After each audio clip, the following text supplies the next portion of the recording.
Herodes cemas ketika dia mendengar bahwa ada orang hebat seperti Yohanes Pembaptis kembali bangkit di tengah masyarakat.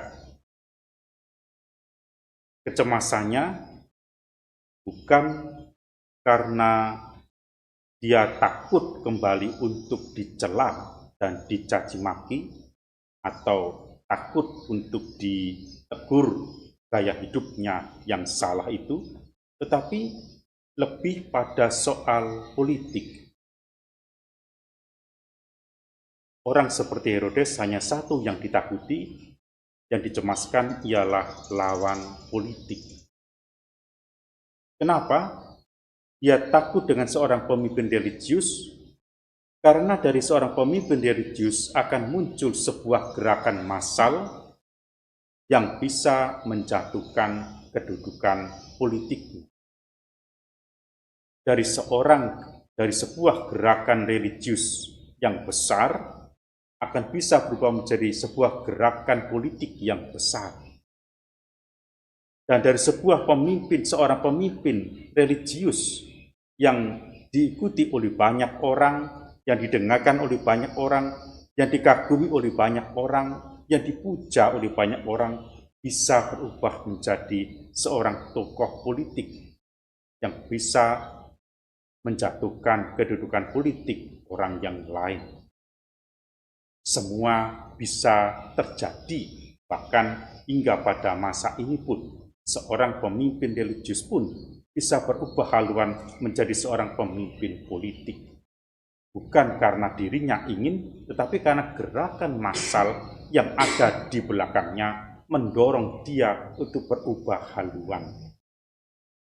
Maka itulah yang ditakutkan oleh Herodes ketika mendengar bahwa ada orang sehebat Yohanes Pembaptis bangkit kembali di tengah kehidupan masyarakat.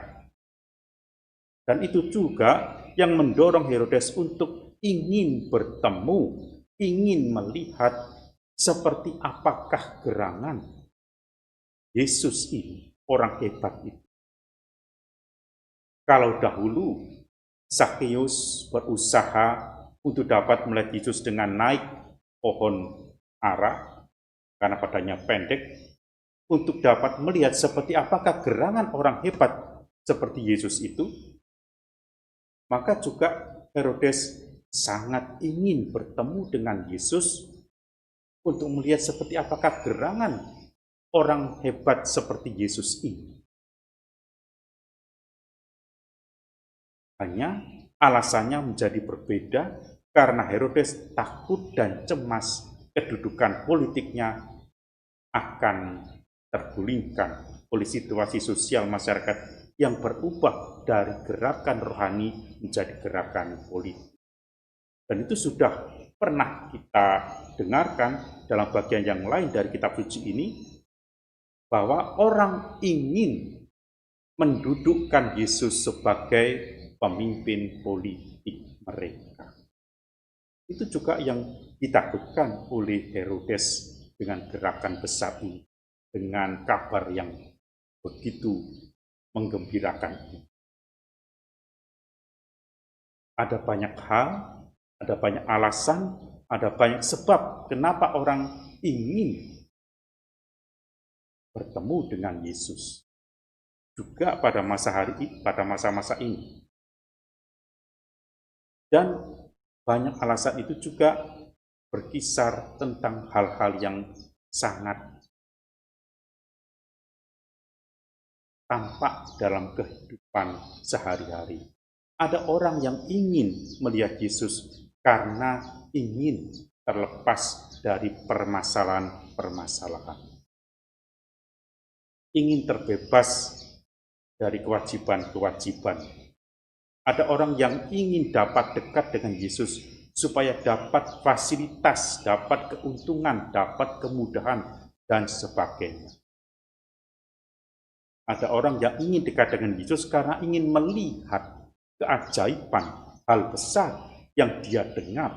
Dan sekarang dia ingin melihat sendiri, hanya melihat. Dan ada orang yang ingin bertemu dengan Yesus untuk mendengarkan pengajarannya, untuk mengerti pengajarannya, lalu untuk mengikuti dia. Orang seperti ini tidak butuh mujizat. Dia hanya membutuhkan pengertian, pengajaran, dan percaya lalu dia beriman. Ada orang yang ingin bertemu dengan Yesus karena ingin disembuhkan, ingin dikuatkan, ingin dihiburkan.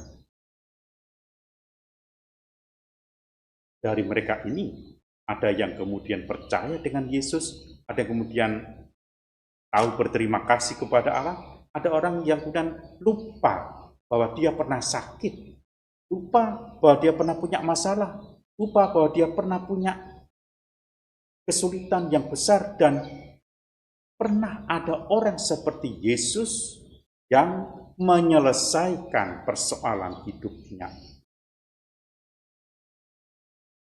Hari ini kita ditantang, hari ini kita dimurnikan kembali.